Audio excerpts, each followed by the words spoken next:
আজ কি চাচার গল্প শুন, তা চলো একটু চাচার গল্প শুনি। এসেছো? জি চাচা।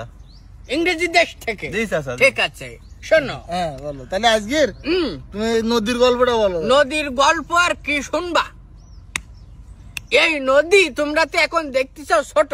হ্যাঁ এর আগে এই নদী এত বড় ছিল, এত বড় ছিল, এত বড় ছিল যে মাথা পর্যন্ত দেখা যেত না, তাই না? হ্যাঁ। এই নদীতে তাহলে তখন এই কি চলতো তাহলে তখন কিচ্ছু চলতো না, তখন লঞ্চ স্টিমার এসব কিছু তৈরি হয়নি। স্টিমার?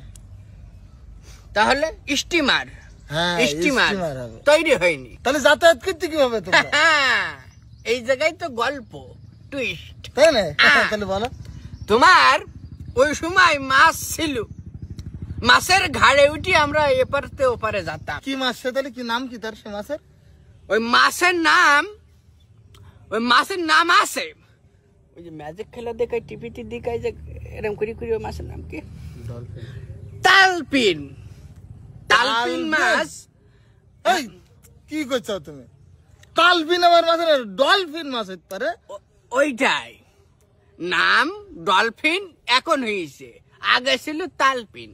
ও আচ্ছা আচ্ছা, আগে তালপিন ছিল। আগে তালপিন বলছে ওই মাছ ছেলে আমাকে বলতে পারবে না? হ্যাঁ হ্যাঁ, আমাদের ওখানে তো এইসব মাছই চলে। তোমার দাদা আমার বন্ধু ছিল, তোমার হয়তো মনে নেই। যাই হোক, ওই যে মাছটা যে আমাদের পার করে দিত, এরা ছিল উপকারী মাছ। উপকারী মাছ।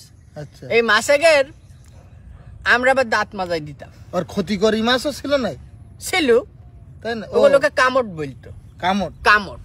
আচ্ছা যাই হোক, মাছের দাঁত মাজাই দিতে কিভাবে? এটা তো অন্যরকম পানা লাগবে। মাছের দাঁত ওরা তো আমাকে উপকার করে, সেই পান না হলে গল্প জমে না। আজ কি চাচার গল্প শুন, তা চলো একটু চাচার গল্প শুনি।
কি করবো আমি?